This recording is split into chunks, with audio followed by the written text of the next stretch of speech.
Hello students, आप सब अपने एग्ज़ाम के फाइनल प्रिपरेशन में चल रहे हैं। और लास्ट टेस्ट जब मैंने लिया एसए का तो उसमें बहुत सारे बच्चों ने एक्स्ट्रा ऑर्डिनरी परफॉर्म किया और बहुत सारे बच्चों का रिक्वेस्ट भी रहा कि सर आप ज़्यादा से ज़्यादा मुहावरों का डिस्कशन यदि लेंगे तो हमें बहुत फ़ायदा हो रहा है। तो आइए हम और बहुत सारे जो मुहावरे हैं उनका डिस्कशंस लेने की कोशिश करते हैं। एक बड़ा ही अच्छा क्वेश्चन है, ठीक है। जेकरा हाथ में लाठी ओकरा भैंस आज के कॉन्टेक्स्ट में बहुत ही इंपॉर्टेंट है।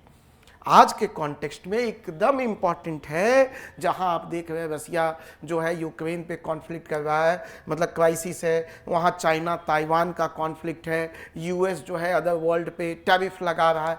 ये इस कॉन्टेक्स्ट में इस क्वेश्चन का इंपॉर्टेंस होना बहुत है। अब आइए एक एक करके इस क्वेश्चन को हम लोग समझते हैं। अब ये क्वेश्चन कह रहा है जेकरा हाथ में लाठी एक पार्ट है। मैंने ऑलवेज कहा है कि देख भाई, पहले ऑलवेज चाहे तुम कहानी से स्टार्ट करो, कोट से स्टार्ट करो, लेकिन क्वेश्चन का अर्थ मीनिंग जरूर समझाओ। एक शाब्दिक अर्थ लिटरल मीनिंग, दूसरा उसका हिडन छुपा हुआ मीनिंग जरूर बताएं। और उसको बताने के लिए आपको ऑलवेज क्या करना होगा, इसके पार्ट्स को तोड़ना होगा। तोड़ना सीखो। तो कह रहा है जेकरा हाथ में लाठी एक पार्ट और दूसरा पार्ट कहता है ओकरा भैंस। दो अलग अलग पार्ट कह रहा है। तो हम समझें कि ये कहना क्या चाह रहा है, क्या कोशिश कर रहा है। तो हम देखें तो कह रहा है जेकरा हाथ में लाठी, मतलब कह रहा है किसी व्यक्ति, जिस व्यक्ति के हाथ में लाठी है उसी व्यक्ति का वो भैंस है। ये शाब्दिक अर्थ कह रहा है। मतलब इसका यदि हम मीनिंग आम भाषा में देखें तो कह रहा है जिसके हाथ में लाठी उसी व्यक्ति का वो भैंस है। इसका मतलब कि हो सकता है वो भैंस किसी और की हो, लेकिन किसी और व्यक्ति के पास शक्ति है। लाठी का मतलब शक्ति है। वो दूसरे आदमी का भैंस हथिया सकता है, छीन सकता है। ये उसका शाब्दिक अर्थ है। लेकिन इसके अंदर छुपा हुआ अर्थ क्या है, कहना क्या चाहता है। तो आइए, कह रहा है जेकरा हाथ में लाठी, इसका मतलब क्या है। तो इसका मतलब कह रहा है क्या है, पावर। क्या है, पावर। जेकरा हाथ में लाठी, इसका मतलब पावर, शक्ति। ठीक है, ये किस चीज की बात कर रहा है, ये शक्ति की बात कर रहा है। कह रहा है शक्ति, कैसी शक्ति, कैसी शक्ति। तो शक्ति अलग अलग हो सकती है। पहला, कैसी शक्ति हो सकती है, पॉलिटिकल शक्ति, ठीक है, राजनीतिक। दूसरा क्या हो सकता है, इकोनॉमिकल शक्ति हो सकती है, आर्थिक शक्ति। तीसरा और कैसी शक्ति हो सकती है, तो सोशल शक्ति हो सकती है। ठीक है, हम सामाजिक बात कर सकते हैं। और क्या हो सकता है, आज के जमाना को देखें तो टेक्नोलॉजी भी एक शक्ति है। जिसकी टेक्नोलॉजी उसका तूती बोलता है। तो टेक्नोलॉजी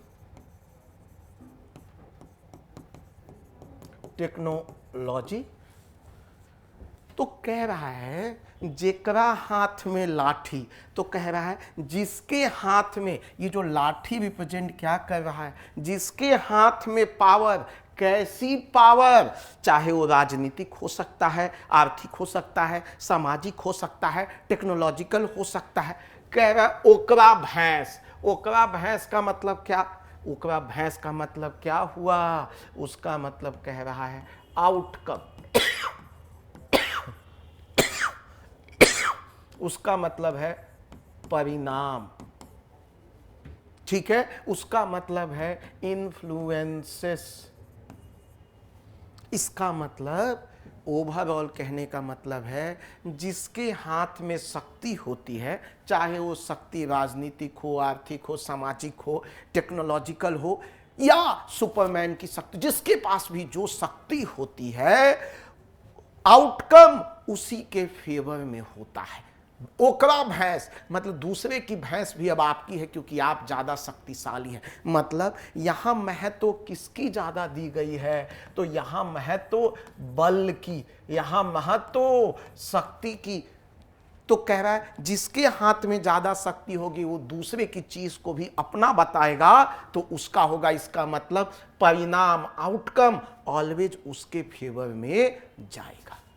यही क्वेश्चन है आपका, इसी को अब आपको एक्सप्लेन करना है। तो क्या इतनी जो हमने बातें बताई उसमें हम एक पैराग्राफ लिख सकते हैं क्या? तो आप इसकी मदद से पूरा I1 लिख लीजिए, इंट्रोडक्शन का पहला पैराग्राफ, उसका सिंपल मीनिंग, एक शाब्दिक अर्थ और दूसरा इसका छुपा हुआ मतलब समझा दीजिए। ओवरऑल क्या कह रहा है वो हमने ऑलरेडी बता दिया। जिसके हाथ में शक्ति उसी का परिणाम, जो चाहता है वैसा ही होता है, यही वो क्वेश्चन कह रहा है। अब आज हम कह रहे हैं आज ये क्वेश्चन क्यों रेलेवेंट हो गया है, हम ऐसी बात क्यों कह रहे हैं, तो हम उसका कॉन्टेक्स्ट, बैकग्राउंड, करंट अफेयर, ऐसा क्या हो गया पूरी दुनिया में कि आज हमसे ये क्वेश्चन पूछा जा रहा है। तो आप देखिए, चाहे वो रसिया यूक्रेन वॉर हो या आप चाइना ताइवान कॉन्फ्लिक्ट हो, या आप देखिए अमेरिका का ट्रेड वॉर हो, कह रहा है भाई हमारे अनुसार करना है तो करो, नहीं तो हम क्या करेंगे, मतलब तुम्हें हमारे अनुसार फॉलो करना है। चाइना यहां कह रहा है ताइवान को तुम्हें किससे मिलना है नहीं मिलना है हम डिसाइड करेंगे, ठीक है। रसिया जब मन किया, यूक्रेन एक आजाद देश है, इंडिपेंडेंट नेशन था, वो किसी के साथ भी नाटो में ज्वाइन हो सकता था, लेकिन रसिया बड़ा देश बोला नहीं, हमारे तुम पड़ोसी हो, तुमको इस तरह बिहेव करना, जिसके हाथ में लाठी उसकी भैंस। भारत, अब आ जाइए और एग्जाम्पल, भारत में देखिए मजबूत बड़ी पार्टियां छोटी पार्टियां को क्या कर रही हैं, खा जा रही हैं, क्षेत्रीय पार्टियों को खा जा रही हैं।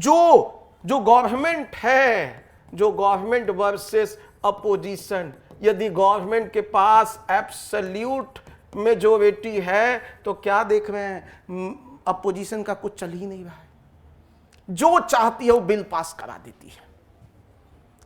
ये आपका बैकग्राउंड है, कॉन्टेक्स्ट है, इसको लिखो, इसी को आगे एक्सप्लेन करेंगे। क्लियर है? तो क्या इसकी मदद से I2 लिख लोगे, इंट्रोडक्शन का दूसरा पैराग्राफ। चलिए अब आगे हम लोग बढ़ते हैं और इसको और परत बाई परत हम लोग बॉडी को खोलते हैं और एक्सप्लेन करते हैं। T1 आप आराम से लिख लोगे, T1 मैं ऑलरेडी बता देता हूं, फ्यूचर ऑफ एक्शन क्या होगा, फ्यूचर ऑफ एक्शन क्या होगा आपके हिस्से का, वो लिख लीजिएगा। अब आइए बॉडी को हम लोग एक्सप्लेन करते हैं। तो मैंने हमेशा कहा है कि जब भी आप बॉडी को एक्सप्लेन करें ऑलवेज डायमेंशन को पकड़िए। हमने ऑलवेज कहा है बॉडी में डायमेंशन, अलग अलग आयाम को खोलो, और ये डायमेंशन कम से कम 4 डायमेंशन आपको लेना ही चाहिए।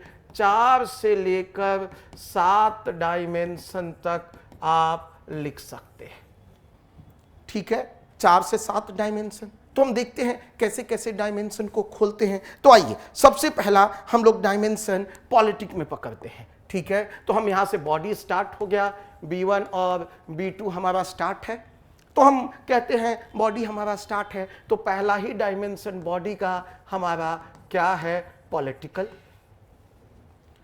हमने H पेस्टल का एक फॉर्मूला भी आपको बताया हुआ है, हिस्टोरिकल, पॉलिटिकल, E से इकोनॉमिकल, S से सोशोलॉजिकल, तो उस फॉर्मूला को यूज कर लीजिए। तो हम पहले पॉलिटिकल जा रहे हैं, तो कह रहा है जेकरा हाथ में लाठी ओकरा भैंस। तो जेकरा हाथ में लाठी ओकरा भैंस, इसका मतलब पॉलिटी में हम कैसे देखते हैं, तो कहता है जिस भी इंडिविजुअल हो, नेशन हो या पॉलिटिकल पार्टी हो या ऑर्गेनाइजेशन हो, हम क्या देख रहे हैं, जिनके पास राजनीतिक शक्तियां हैं, वो क्या कह रहा है, वो इस दुनिया पे अपने पर्सनल लेवल पे, सोसाइटल लेवल, उन सब पे रूल करते हैं। ठीक है, तो कह रहा है इन सब पॉलिटिकल लेवल पे तो हम देखिए एक एग्जाम्पल, हम नेशन के लेवल पे हम एक एग्जाम्पल उठाएं, एक एग्जाम्पल रसिया यूक्रेन वॉर। कैसे? यूक्रेन एक इंडिपेंडेंट कंट्री, वो नाटो ज्वाइन करे नहीं करे हमें क्या फर्क पड़ता है, किसी को फर्क नहीं पड़ना चाहिए, वो संप्रभु नेशन है, वो एक सोवरेन नेशन था। लेकिन रसिया क्या करता है? रसिया एक बड़ा देश है, एक जिसका हाथ में लाठी, मतलब बड़ी कंट्री है, बड़ा रिसोर्सेस है, न्यूक्लियर वेपन है, पूरी दुनिया उससे डरती है, तो उसने क्या किया? उसने अटैक कर दिया। तो दिखाया जिकरा हाथ में लाठी उसी की भैंस, वो परिणाम अपने अनुसार चाहता है कि नहीं नाटो तुम ज्वाइन नहीं करोगे। ठीक है, दूसरा एग्जाम्पल आप चाइना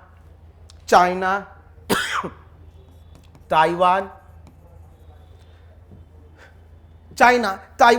आप चाइना कहता है ताइवान अमेरिका को कहता है, धमकी देता है कि तुम नहीं आ सकते, तुम्हारे मेंबर नहीं आ सकते, तुम आना होगा तो क्या है, यदि तुम्हें इस हमसे संबंध रखना है, वन चाइना पॉलिसी, तुम्हें वो फॉलो करना होगा। तो कहते हैं वो कैसे ताइवान पे अपने टर्म्स डिक्टेट कर सकता है? क्योंकि उसकी बड़ी कंट्री है, ह्यूमन रिसोर्स से लेकर मिलिट्री फोर्स से लेकर जेकरा हाथ में, और इसलिए देखिएगा भारत भी अभी तक ताइवान के साथ डायरेक्ट संबंध नहीं रखता है, अमेरिका का भी डायरेक्ट संबंध नहीं है। क्यों? क्योंकि चाइना के पास क्या है? लाठी, मिलिट्री का लाठी, इकोनॉमी का लाठी। तीसरा, और आप देखिए और एग्जाम्पल क्या पुट कर सकते हैं, और एग्जाम्पल क्या? चाइना श्रीलंका, क्या किया चाइना श्रीलंका ने उसे लोन लिया था, लोन नहीं दे पाया तो चाइना इकोनॉमिक पावर डिक्टेट करा रहा है, और श्रीलंका का कौन सा पोर्ट ले लेता है? हम्बनतोता पोर्ट ले लेता है। तो ये दिखाता है जिसके हाथ में लाठी, चाइना का लाठी, उसका पोर्ट स्ट्रेटेजिक पॉइंट छीन ले गया। तो क्या इन सब की मदद से आप एक पैराग्राफ लिख सकते हैं? ठीक है, भारत में ही और एक एग्जांपल ले लीजिए। ठीक है, अभी सेंटर में आप देखेंगे 2014 से लेकर 2024 तक क्या थी? पूरी फुल मेजॉरिटी थी, और फुल मेजॉरिटी में हमने देखा अपोजिशन क्या थी? एकदम वीक थी। इनको जो बिल आर्टिकल 370 पास करा लिए, डिमोनेटाइजेशन डाल दिया, आधार बिल, जैसे मन मनी बिल के रूप में, जिसके हाथ में लाठी उसका परिणाम। इन्होंने क्या किया? जिस बिल को भी पास कराना चाहे पास करा लिया, क्योंकि इनके पास मेजॉरिटी पूरी थी, डाली। तो इन चार की हेल्प से क्या आप एक से दो पैराग्राफ लिख सकते हैं? एकदम लिख सकते हैं। डायमेंशन सोचो, आपको डायमेंशन जीएस के पार्ट से ही उठाना है। दूसरा, आ जाते हैं अब हम लोग B3 B4, हम इकोनॉमिकल पावर की बात कर लेते हैं। इकोनॉमी के लेवल पे हम क्या देखते हैं? बड़े बड़े नेशन की बात कर लीजिए। यूएस क्या कर रहा है? ट्रेड वार, क्योंकि यूएस के साथ सब संबंध रखना चाहते हैं, एक बड़ा सुपर पावर है। कह रहा है जहां जहां यूएस को लगता है कि उनको नुकसान हो रहा है, वो क्या कर रहे हैं? इकोनॉमिक मसल दिखाकर सब कंट्री पे ट्रेड वॉर कर रहे हैं। ठीक है, झुकाने की कोशिश कर रहे हैं, यहां तक कि यूएस चाइना को भी झुकाने की कोशिश कर रहा है। एक एग्जांपल। दूसरा, आप देखिए इकोनॉमी में बड़ी बड़ी कंपनियां, अमेजन, गूगल, ठीक है, अब टेस्ला, ये सब क्या है? बड़ी बड़ी जायंट्स, रिलायंस, ये क्या करती हैं? ये बड़ी बड़ी इकोनॉमिक पावर डिसाइड करती हैं पॉलिसीज क्या होंगी, चाहे इस देश में चाहे पूरी दुनिया में। इसका मतलब ये इन्फ्लुएंस करते हैं किस चीज को? पॉलिसीज को।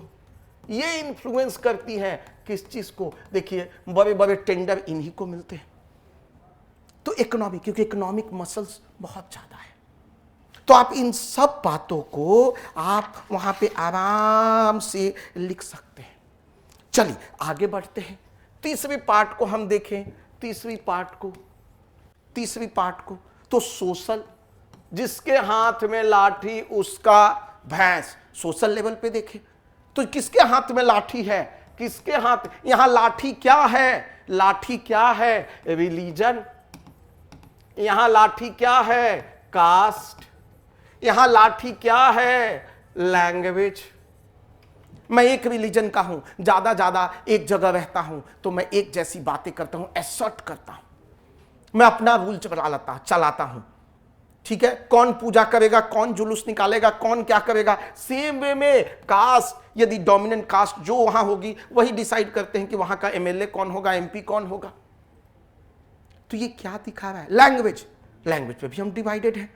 तो कह रहा है ये सोशल लेवल पे देखें, जो रिलीजन जहां डोमिनेंट है, जो कास्ट जहां डोमिनेंट है, जो लैंग्वेज जहां भी डोमिनेंट है, उन्हीं के अनुसार आउटकम दिखता है। Outcome in the form of patriarchal system, patriarchal पितृसत्ता, पैट्रियार्कल सिस्टम।